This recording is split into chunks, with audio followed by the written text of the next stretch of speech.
Alors, je passe maintenant au focus du jour consacré aux priorités et actions de la France à l'OTAN pour renforcer la défense collective. Ce focus intervient à quelques jours de la prochaine réunion des ministres de la Défense de l'OTAN qui se tiendra le 15 octobre à Bruxelles.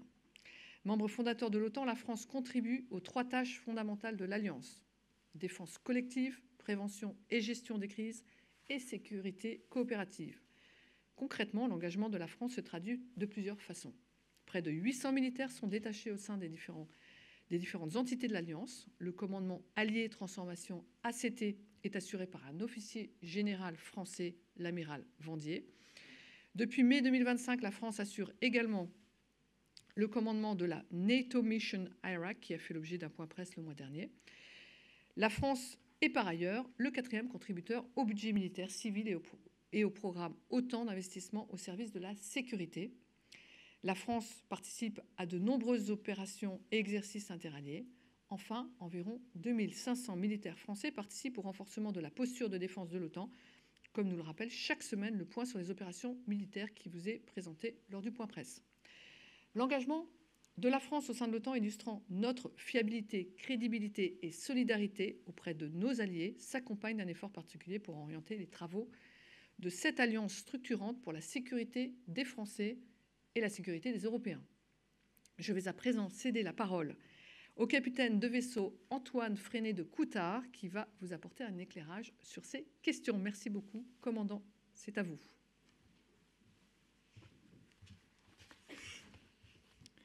Merci Madame la déléguée. Bonjour à tous. Je vous remercie d'abord de me donner l'occasion de présenter aujourd'hui les enjeux de la réunion ministérielle qui aura lieu la semaine prochaine à Bruxelles.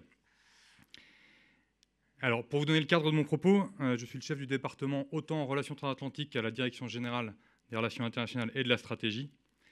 Nous sommes en charge de tous les travaux OTAN au niveau politico-militaire pour le ministère.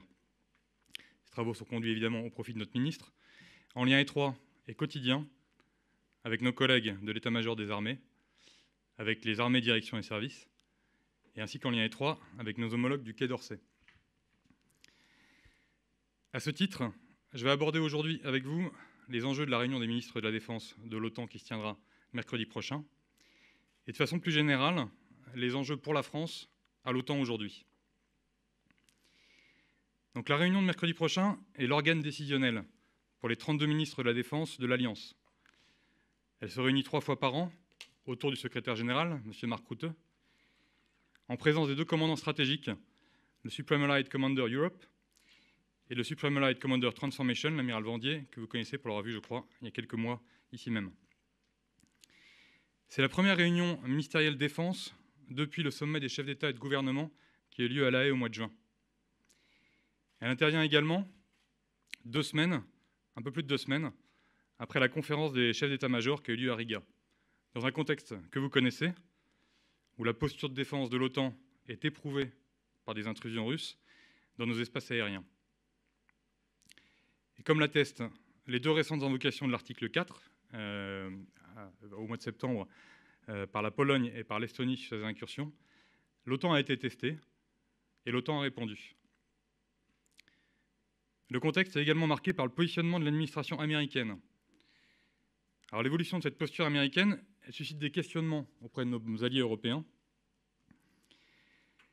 Et la notion de partage du fardeau avec les Américains, qui a été annoncée depuis de nombreuses années et par plusieurs administrations américaines successives, elle prend à présent une illustration plus réelle pour nombre de nos alliés européens. En cela, la présence et les déclarations du Secretary of War américain, M. Pete Hegseth, sont donc particulièrement attendues. Enfin, cette réunion intervient à un moment essentiel pour les travaux de l'Alliance, dont les membres ont réaffirmé leur engagement à La Haye en juin, en consacrant à l'horizon 2025 3,5% de leur produit intérieur brut au budget de défense nationale, et 5% si on y ajoute les dépenses connexes liées à la défense.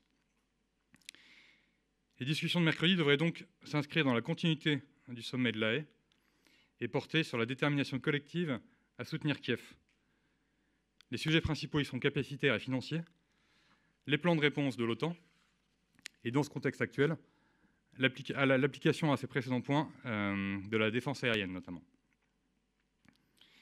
Cette séquence du 15 octobre sera également particulièrement dense, car ils seront adossés une réunion ministérielle de l'Ukraine Defense Contact Group, qui est une instance de coordination du soutien pilotée par les Britanniques et les Allemands, et qui regroupe 57 pays, et un Conseil Affaires étrangères défense, donc le pendant Union européenne, qui est prévu le même jour. Alors face aux incertitudes actuelles, à la menace sous toutes ses formes, qu'elles soient hybrides, qu'elles soient dans les espaces communs, le cyber, l'espace, les fonds marins, et face au recentrage américain, et bien sûr face à la guerre en Ukraine, on observe dans nos cercles otaniens un réveil stratégique de l'Europe et de l'Alliance. L'OTAN, aujourd'hui, est pour nous et pour nos alliés l'unique organisation militaire crédible et légitime pour faire face aux menaces collectivement. Pour ce qui concerne la France démontre quotidiennement son engagement pour la défense de l'Europe au sein de l'Alliance. On a évoqué le déploiement Aigle en Roumanie, avec plus de 1000 personnes, en Estonie, la mission Lynx, la participation aux forces navales de l'OTAN en Baltique, en Méditerranée, et la participation récente à l'Eastern Sentry qui a été lancée en septembre. Nous sommes également présents en Irak, ça a été évoqué dans un précédent point presse. Donc, ce qui démontre notre engagement pour la défense de l'Europe et plus largement un engagement à 360 degrés au sein de l'OTAN. Nous prendrons prochainement le commandement de l'Allied Reaction Force en 2026 pour cette composante, en 2027 pour d'autres. La France, dans ce cadre, est attachée au respect du modèle de force qui a été défini conjointement par l'Alliance et aux engagements qui ont été agréés par chaque nation. Enfin, la France, c'est aussi 800 personnes dans les états-majors de l'OTAN, les états-majors permanents. Alors, si la France a toujours su faire entendre une voix singulière à l'OTAN, ses engagements aujourd'hui et son format d'armée en font une des nations phares de l'OTAN en Europe. Elle est vue comme un allié fiable, elle est vue comme un allié solidaire et respectant ses engagements. Alors, depuis le sommet de La Haye, la situation en Europe a évolué, récemment avec les incursions. Et la France a aussi dévoilé les grandes lignes de son action avec la parution de la revue nationale stratégique. Les enjeux pour la France lors de cette réunion des ministres et plus généralement dans l'OTAN sont donc multiples. Tout d'abord, adapter collectivement nos moyens. Cela, ça se traduit par un processus de planification capacitaire au sein de l'OTAN. J'essaierai de vous épargner un maximum tous les acronymes OTAN, qui sont parfois assez difficiles. Et par le biais de l'innovation qui est portée notamment par l'amiral Vendier, qui commande le commandement allié pour la transformation. Il vous a présenté, je crois, il y a quelques mois, la Task Force X en Baltique. Donc adapter collectivement nos moyens, c'est suivre ces processus, être fidèle à ses engagements et pousser l'innovation lorsque cela est nécessaire.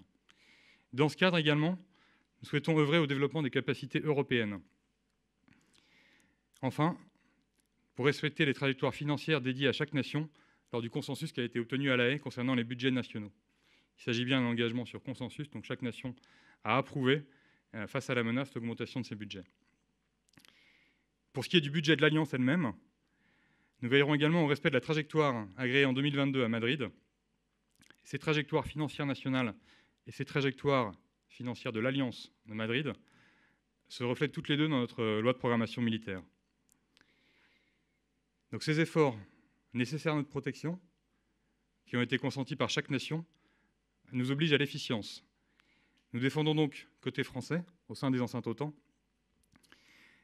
pour les aspects capacitaires et financiers, l'application de l'article 3 du traité. Cet article confère aux nations la responsabilité de se doter des moyens nécessaires, ce qui se traduit par les 5% que j'ai évoqués, et pour l'OTAN comme organisation, la responsabilité d'assurer la planification et la conduite des opérations, assumant un rôle capacitaire en complément, notamment pour l'interopérabilité. C'est en quelque sorte le ciment entre les briques, notamment par des facilitateurs stratégiques, des infrastructures de soutien, de l'interopérabilité sur les communications. Tout cela sans se substituer aux prérogatives nationales, définies à l'article 3.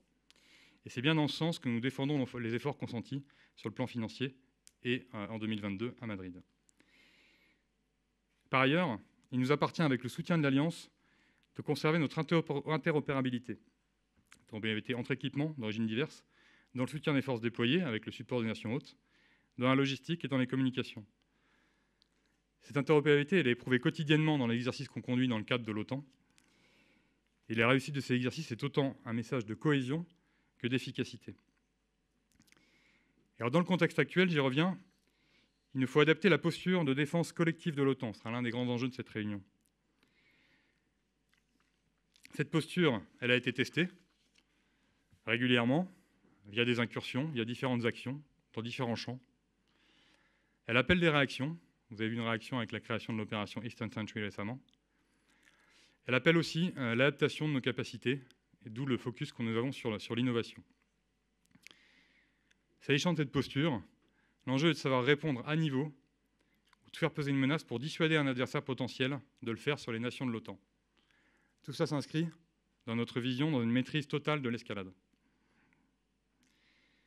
Concernant enfin le soutien à l'Ukraine, la France souhaite poursuivre ce qui a été fait dans le cadre de l'OTAN depuis 3 ans. Il y a d'abord eu un soutien politique fort qui a été réaffirmé au mois de juin. Il y a aussi un certain nombre d'organisations qui ont été mises en place par l'OTAN. Je vais en citer quelques-unes. Le Comprehensive Assistance Package, la NATO Security Assistance and Training to Ukraine, qui gère les formations et des équipements au profit des Ukrainiens, et le Joint Analysis Training and Education Center, qui a été créé récemment en Pologne, et qui permet d'échanger les leçons apprises par les Ukrainiens avec nous pour pouvoir améliorer nos doctrines et améliorer également leur entraînement. Nous voulons développer l'articulation de l'OTAN avec d'autres organisations, je pense notamment à la coalition des volontaires, dans laquelle plus de 30 pays sont engagés sous le pilotage franco-britannique.